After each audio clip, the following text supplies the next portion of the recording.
English से related सभी जानकारियों के लिए चैनल को सब्सक्राइब करें और बेल आइकन को भी क्लिक करें फॉर मोर इन्फॉर्मेशन। हेलो दोस्तों, नमस्कार फ्रेंड्स। आज हम लोग बात करेंगे, हम बात करने वाले हैं यूपी बोर्ड के क्लास 9th के इंग्लिश पोइट्री के बी हाइव जो आपकी बुक है उसका पोएम का थर्ड पोएम का पार्ट 2। इस पोएम का नाम है rain on the roof. By मतलब ये लिखा गया है कोट्स कीने के द्वारा। क्लियर है। अब हम चलते हैं सेकेंड जो पार्ट है इस वीडियो का वो।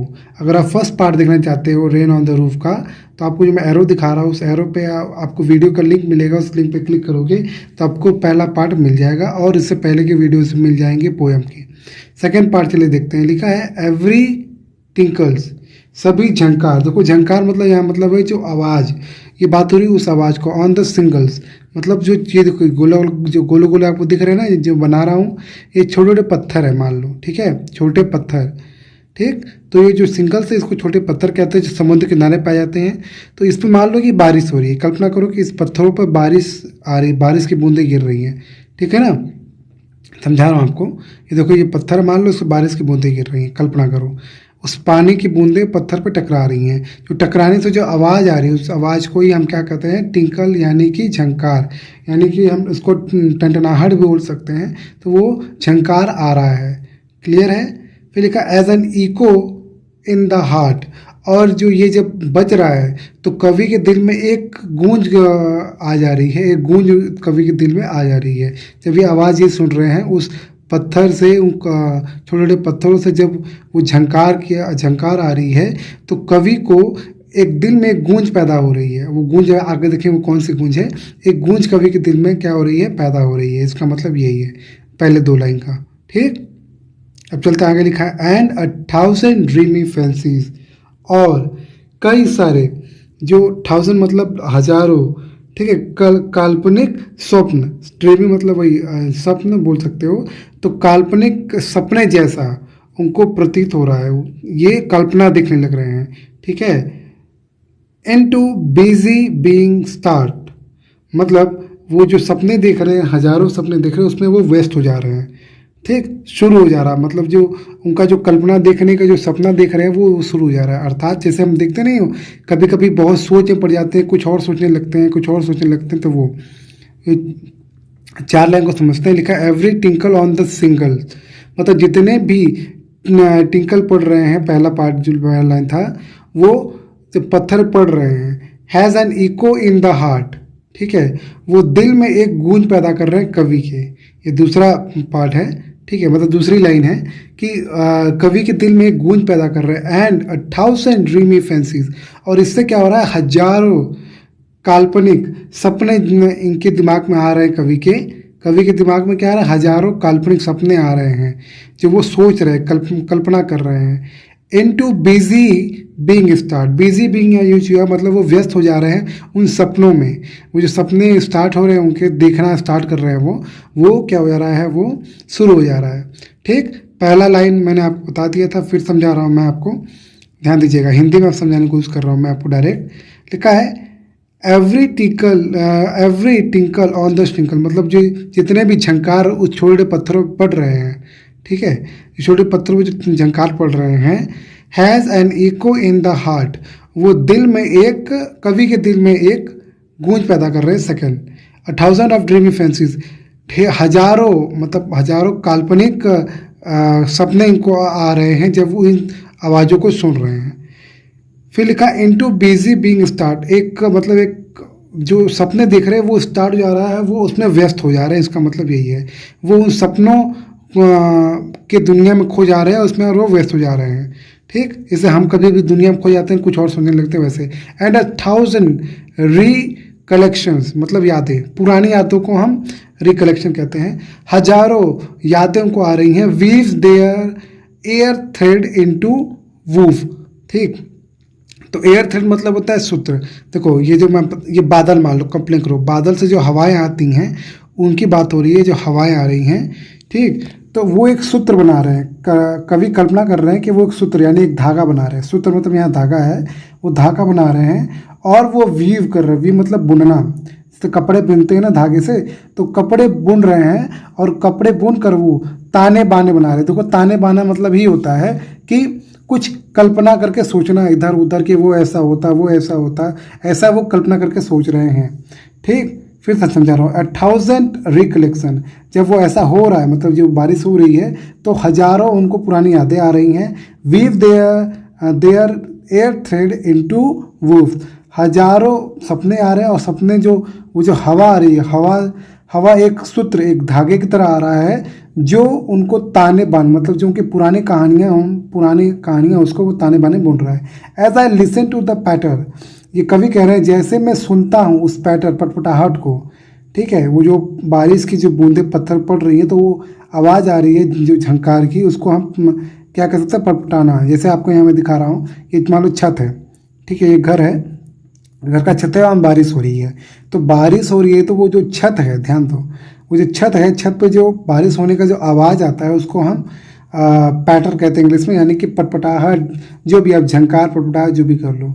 ठीक है, वो जब वो सुनते हैं कवि, of the rain upon the roof, जब वो छत पर जो उनका छत है, अपॉन मतलब किसी चीज़ के ऊपर खासकर, तो वो जो छत के ऊपर जो वो बारिश की बूंदें जब आ रही हैं तो उनको क्या होता है, रूफ देखो मैंने दिखाते रहा हूँ रूफ, तो जब बारिश की बूंदें उनकी छत पर आ रही हैं और वो उस बूंदों की पटपटाहट को सुनते हैं, ठीक है, तो उनको हजारों सपने याद आ जाते हैं, मतलब पुरानी बातें याद आ जाती हैं।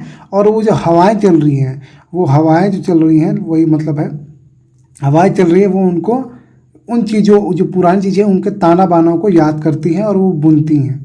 ठीक, as I listen to the patter, जब मैं उस पैटर को यानी जो पटपटाहट उसको सुनता हूँ, of the rain upon the roof, जो छत पे बारिश हो रही है उसकी पटपटाहट को सुनता हूँ, तो मैं हजारों पुराने सपने पुरानी यादें देखने लगता हूँ। ये कह रहा है, लिखा है एंड 1000 रिकलेक्शन, फिर समझा रहा हूँ मैं आपको, एंड 1000 रिकलेक्शन, हजारों उनको पुरानी यादें आ जा रही हैं। Weave their air thread into woofs, ठीक, तो वो यही पुरानी जो कहानियाँ हैं उनको सपनों में आ रही हैं और वो जो हवाएं चल रही हैं उनमें वो ताने बाने बनाकर वो कहानी सुन रहे हैं। अब मैं एक एक टिक करके आपको समझाने की कोशिश करूँगा। ठीक है, क्या है, एंड 1000 रिकलेक्शन मतलब हजारों सपने उनको आ रहे हैं। Weave their air thread into woofs, मतलब वो जो हवाएं चल रही हैं, हवाओं से जो सूत्र बन रहे हैं यानी धागे बन रहे हैं, उन धागों से वो पुराने सपने देख रहे हैं और उनको ताना बना रहे हैं, मतलब उनकी ताना बना रहे हैं। ये भी समझ में आ गया आपको। As I listen to the patter, जब मैं पैटर सुनता हूँ मतलब जब मैं पटपटाहट को सुनता हूँ बारिश की, on the rain upon the roof, छत पर जो बारिश हो रही है उसको मैं जब सुनता हूँ तो पुरानी कहानियों के, जैसे बोलते हैं ना ताने बाने बुनना, अर्थात पुरानी कहानियों को याद करके कुछ कि ऐसा होता है वैसा होता है, ऐसी कल्पना करना। ठीक, तो कवि बहुत सिंपल है, कवि पुरानी यादों को वो महसूस कर रहे हैं। जब वो छत पर उनके पटपटाहट की आवाज़ आती है तो वो कल्पना करने लगते हैं, वो सोचने लगते हैं। ठीक, यहाँ समझ में आ गया आपको, एकदम क्लियर हो गया, ताना बाना मतलब भी समझ में आ गया। ठीक, अब हम चलते हैं नेक्स्ट पार्ट पे। ठीक, नेक्स्ट तीसरा पार्ट है उस पे चलते हैं, चला जाए नेक्स्ट पार्ट। इस पार्ट में माँ के बारे में बात हो रही है, कवि अपने माँ के बारे में बात कर रहे हैं। लिखा है now in my memory comes my mother, अब मेरी यादें हैं, जो मैं यादें देख रहा हूँ उसमें मेरी माँ आती है। ठीक है, मतलब अब माँ उनकी यादों में आने लगती है जब बारिश हो रही होती है तब। As she use in years agone, जैसे वो बीते हुए वर्षों में आया करती थी, ठीक वैसे ही, मतलब जैसे वो सपने देखते थे और सपनों में उनकी माँ याद आती थी, ठीक वैसे ही अभी जो बारिश हो रही है अभी उनकी माँ उन्हें याद आ रही हैं। ठीक है, क्लियर हो गया। फिर से, now in memory comes my mother, अब मेरी यादों में जो मैं अभी मैं सपना देख रहा हूँ उसमें मेरी माँ आ रही है जब बारिश हो रही है तब, जो ख्यालों में वो खो गए हैं। As she use in years agone, agone मतलब होता है बीते वर्ष। और ध्यान दीजिए कवि को एक थोड़ी छूट होती है, वो शब्दों को घुमा सकते हैं, नॉर्मली एगो होता है लेकिन यहाँ कवि अपने हिसाब से एगोन लिख दिए हैं। बीते हुए वर्षों में, जैसे वो बीते वर्षों में याद आती थी कवि को, ठीक वैसे ही अभी उनको याद आ रही है। टू रिगार्ड मतलब आदर करना या प्यार करना। द डार्लिंग, यहाँ डार्लिंग यूज हुआ है कवि के लिए। द ड्रीमर, ड्रीमर मतलब सपना देखने वाला, अर्थात कवि। कवि कौन है? अपने माँ के बेटे हैं, इसलिए अब माँ जो है, माँ के लिए माँ प्रिय बोल रही है अपने बेटे को। To regard the darling dreamer ere she left them till the dawn, जैसे वो भोर तक, मतलब जैसे वो भोर तक, जैसे भोर में हम सब उड़ जाते हैं, जैसे वो भोर होने से पहले तक आती थी और कवि को प्यार करती थी, ठीक वैसे ही कवि को अभी माँ की याद आ रही है, जैसे वो बीते वर्षों में याद करते थे। ये चारों लाइन का मतलब यही है, ठीक है। फिर समझा रहा हूँ, लिखा to regard the darling dreamer, ठीक है, जो प्रिय, जो सपने देखने वाले हैं, जैसे एर she left them till the down, जैसे वो भोर, ऐसे होता है ना, भोर से पहले तक जैसे वो सब याद आती थी। नॉर्मली भोर से पहले हम सपना देखते हैं, जैसे वो याद आती थी, ठीक वैसे हो वो कवि को याद आ रही हैं। पहले लाइन में समझ आएगा, now in my memory comes my mother as she used in years agone, जैसे वो पहले आया करती थी बीते वर्षों में, ठीक वैसे ही मुझे अभी वो याद आ रही हैं। ठीक, क्लियर होगा।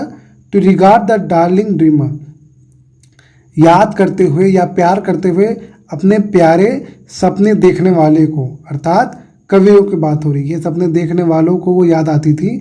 एर she left them till the down, जैसे वो भोर होने से पहले तक उन्हें छोड़ देती थी या उनको उनसे दूर चली जाती थी, अर्थात वो सपने जो होते थे वो भोर, नॉर्मली हम भोर तक सपने देखते हैं, तो वैसे ही लिखा है। फिर oh I feel her fond look on me, fond मतलब होता है स्नेहशील यानी प्यार।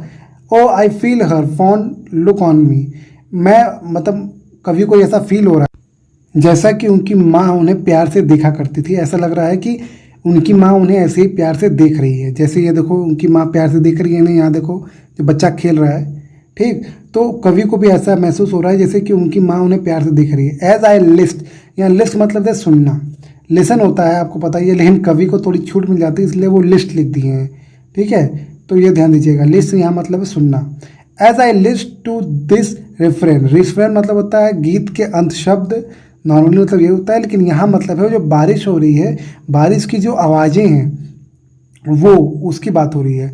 जब वो उस बारिश की धीमी धीमी आवाज़ों को सुनते हैं, रेफरेन मतलब वही जो धीमी धीमी आवाज़ें आ रही हैं, जब उनको सुनते हैं तो उनको ऐसा याद आता है जैसे कि उनकी माँ उन्हें बहुत प्यार से उन्हें देख रही है, ठीक है।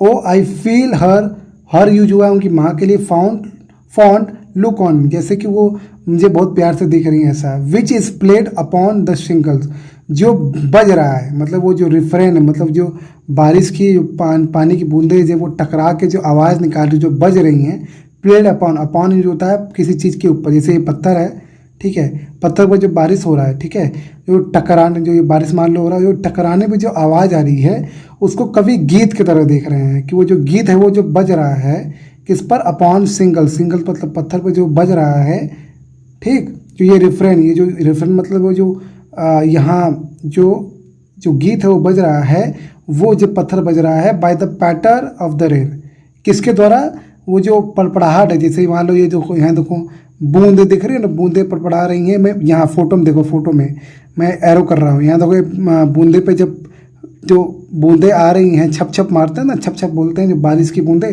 तो वो जो पत्थर पे पड़ रही हैं, तो ऐसा कवि को लग रहा है जैसे कि वो कोई गाना गा रहा है, कोई गीत बज रहा है, और इस तरीके से उन्हें ऐसा प्रतीत होता है जैसे कि उनकी माँ उन्हें बहुत प्यारे, बहुत अच्छे तरीके से प्यार से उन्हें देख रही है, ऐसा कवि को महसूस होता है। पहला लाइन क्लियर हो गया कि कवि को ऐसा महसूस होता है कि उनकी माँ उन्हें बहुत प्यार से देख रही है। जब as I list to this refrain, जब मैं इस ध्वनि को सुनता हूँ, किस ध्वनि को, वो जो ध्यान दो यहाँ गीत के अंत शब्द होता ही ये रेफरेंस मतलब है, यहाँ मतलब है वो जो धीमी धीमी जो वो आवाज़ आ रही है पत्थर से, कंकड़ से या छोटे छोटे पत्थर से, उसकी आवाज़ को ये बोल रहे हैं। Which is played upon the shingle, जो समुद्र किनारे जो पत्थर पड़े हुए हैं उस पर जो बारिश की बूंदें पड़ रही हैं, तो उस पर जो आवाज़ें बज रही हैं उनको बोल रहे हैं, आवाज़ों को बोल रहे हैं कि वो जो बजती हैं तो उन्हें अपनी माँ की याद आ रही है। By the patter of the rain, जो बारिश की पड़पड़ाहट है उससे जो आवाज़ बन रही है, जो गीत बन रहा है, काल्पनिक गीत है, कल्पना ही कर रहे हैं कवि, जो कल्पना कर रहे हैं, वो जो गीत बन रहा है वो ऐसा उन्हें प्रतीत हो रहा है जैसे कि उनकी माँ उन्हें बहुत ही प्यार से दिख रही है। ध्यान देना, रेफरेन मतलब यहाँ मतलब है कि वो जो मधुर आवाज़ आ रही है उसकी बात हो रही है, धीमी आवाज़ या मधुर आवाज़, ठीक है ना। तो यहाँ तक एकदम क्लियर हो गया, आपको समझ में आ गया, एकदम क्लियर हो गया। कहीं पे कोई डाउट परेशानी है तो मुझे ज़रूर बताइए कि सर यहाँ पे डाउट परेशानी है, ये लाइन नहीं समझ में आया, तो मैं ज़रूर बताने की कोशिश करूँगा। अंत में आपने ये वीडियो देखा उसके लिए आपका बहुत बहुत धन्यवाद। Thank you so much for watching this video. एक और बात, प्लीज़ अपना विचार, अपना सजेशन, ठीक है, अपना सजेशन मुझे ज़रूर दें अपने कि भाई वीडियो अच्छी थी या नहीं थी, जो भी कमेंट ज़रूर करें मेरा अपना सजेशन, और वीडियो को लाइक करें और शेयर जरूर करें, ये बहुत इंपॉर्टेंट है, शेयर जरूर करें आपको वीडियो अच्छा लगा अपने दोस्तों के साथ, ठीक है। अंत में फिर से आपका बहुत बहुत धन्यवाद। Thank you so much for watching this video.